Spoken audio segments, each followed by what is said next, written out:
Well well and well students, আবার আমি চলে এসেছি তোমাদের শুভম স্যার আজকে নিয়ে সম্পূর্ণ নতুন একটা টপিক। আর এই টপিকটা হলো বংশগতি। আর বংশগতি বললেই সবার ফার্স্টে আমাদের যে জিনিসটা মনে পড়ে সেটা হচ্ছে none other than Mendel, Gregor Johann Mendel. Gregor Johann Mendel ছিলেন অ্যাকচুয়ালি অস্ট্রিয়ার এক ধর্মযাজক। এই গ্রেগর জোহান মেন্ডেল তার জীবনে একটা অসাধারণ কাজ করেছিলেন, যেই জিনিসটা যদি না হতো তাহলে আজকের দিনে হয়তো আমরা রিপ্রোডাকশন বা জনন সম্পর্কে এবং আমাদের ক্যারেক্টারিস্টিক্স সম্পর্কে এত বেশি নলেজ হয়তো আমরা গেইন করতেই পারতাম না। আজকে ডিএনএ ম্যাপিং, ডিএনএ এবং জেনেটিক্স এই জিনিসটা একা হাতে দাঁড় করিয়ে দিয়ে গেছিলেন গ্রেগর জোহান মেন্ডেল তার মাত্র 3টে সূত্রের দ্বারা। সো চলো আর দেরি না করে আমরা একেবারে ঢুকে আসি টপিকে। আর আমাদের আজকের টপিক হলো বংশগতি। বংশগতির কথা আসলেই মেন্ডেলের 3টি সূত্র কিন্তু প্রথমে আসে।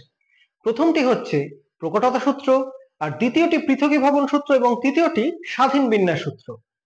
স্টুডেন্টস, এই 3টি সূত্রকে ভালোভাবে যদি আমরা বুঝতে চাই তাহলে সবার আগে আমাদের দুটি বিষয় জেনে নিতে হবে। সেটি হচ্ছে জিন কি এবং অ্যালিল কাকে বলে। দেখো, আমাদের শরীরের মধ্যে কোষ থাকে এবং কোষের মধ্যে ডিএনএ থাকে। সেই ডিএনএ কি? ডিএনএ ক্রোমাটিন তন্তুর মধ্যে থাকে, একটা লম্বা সুতোর মতো অংশ।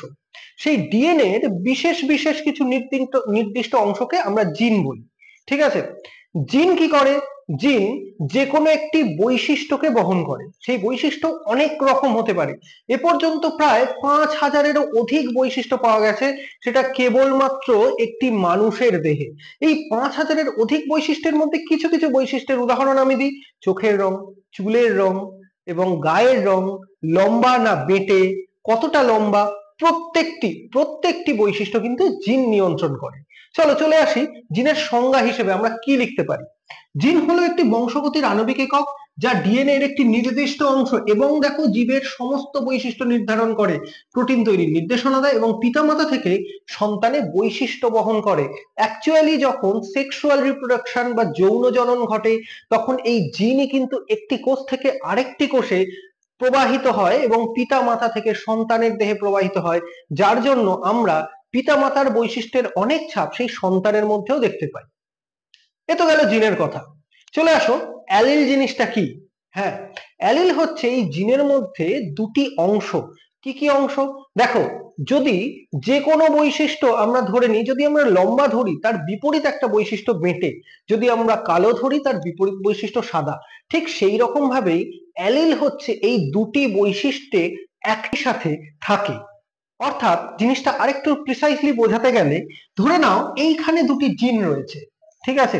এই দুটির মধ্যে এটি যদি হয় লম্বা, এটি তাহলে হবে বেঁটে বৈশিষ্ট্যের বাহক।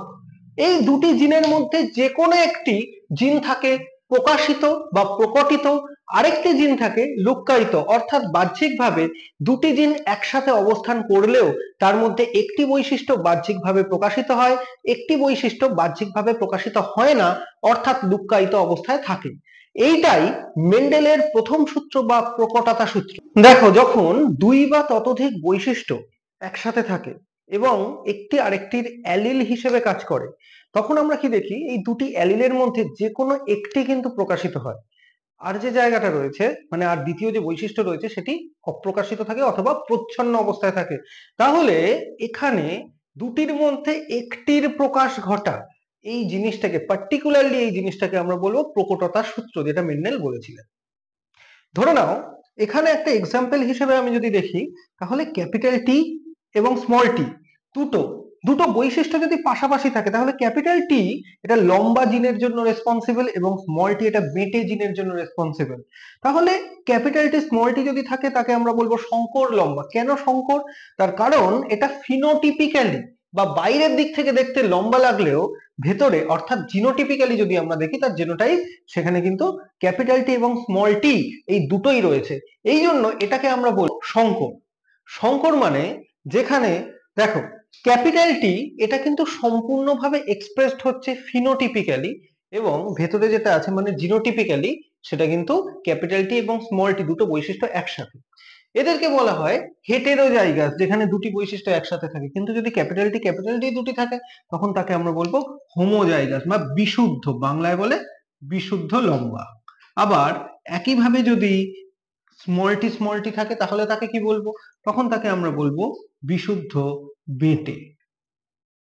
চলে আসছি আমরা মেন্ডেলের দ্বিতীয় সূত্র অর্থাৎ পৃথকীভবন সূত্রের জন্য। এই পৃথকীভবন সূত্র থেকে আমরা একটা জিনিস বুঝতে পারি, সেটা হচ্ছে যখনই কোনো গ্যামেট সেল তৈরি হয় আমাদের দেহের মধ্যে, সেটা যে কোনো প্রাণী হোক কিংবা উদ্ভিদ হোক, সেইখানে গ্যামেট সেলে এই বৈশিষ্ট্যগুলি ডিপ্লয়েড থেকে হ্যাপ্লয়েড হয়ে যায়। অর্থাৎ যেখানে আমি একটু আগেই বলেছি প্রকটতা সূত্রের ক্ষেত্রে দুটি বৈশিষ্ট্য একসাথে থাকে, একটি থাকে প্রকট এবং একটি থাকে প্রচ্ছন্ন।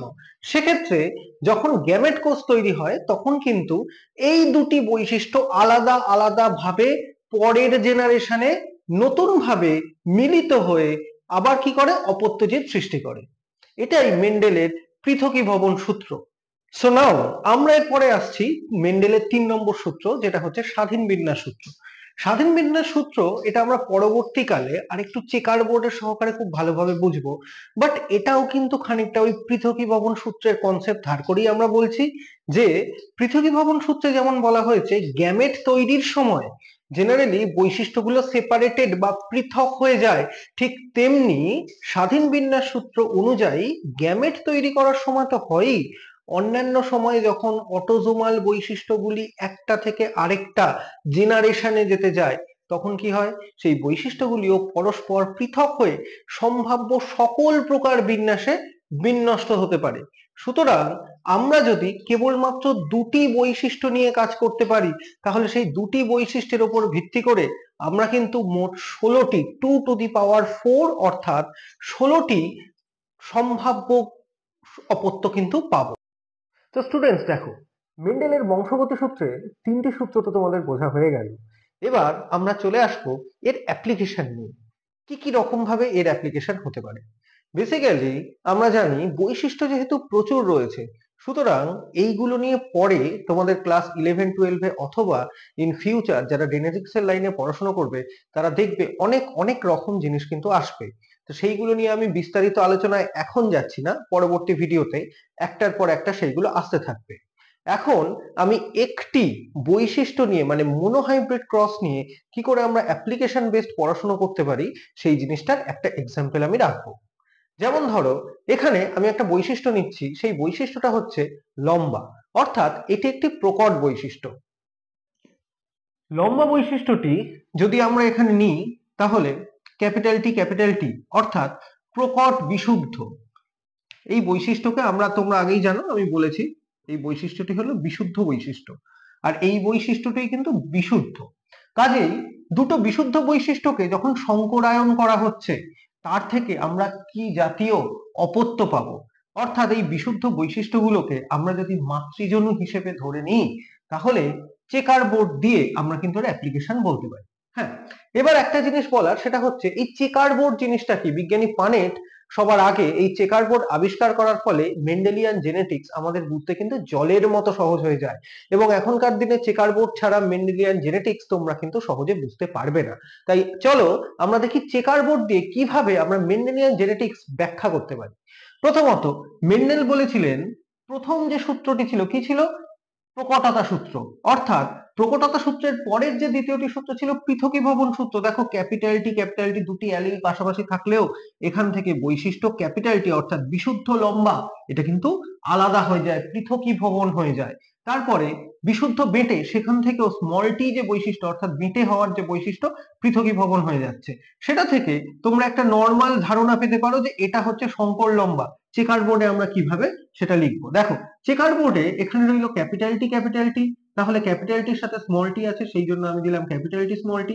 এইটার সাথে এইটা অর্থাৎ এটা গুণ হিসেবে যেন রয়ে গেছে, অ্যাকচুয়ালি এটা গুণ হয় না কিন্তু তোমরা এটা মনে রাখবে যে জিনিসগুলো যখন আমরা চেকার বোর্ডে করব তখন ওপরের কলাম আর ওপরের রো আর নিচে সাইডের যে কলাম আছে এইগুলো একটারও একটা কলাম একটারও একটা কলাম এইগুলো যেন গুণ হিসেবে থাকবে। ওকে, দেখো তাহলে এখান থেকে আমরা পাচ্ছি চারটের ক্ষেত্রেই ক্যাপিটাল টি স্মল টি, যেটা আসলে কি তৈরি করছে?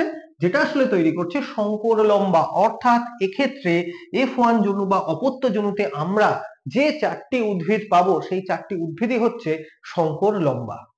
এক্ষেত্রে উদ্ভিদ শঙ্কর লম্বা কেন, তার কারণ হচ্ছে লম্বা বৈশিষ্ট্যটি এখানে প্রকট। ঠিক আছে, সেই জন্যই শঙ্কর বেঁটে নয়, শঙ্কর লম্বা।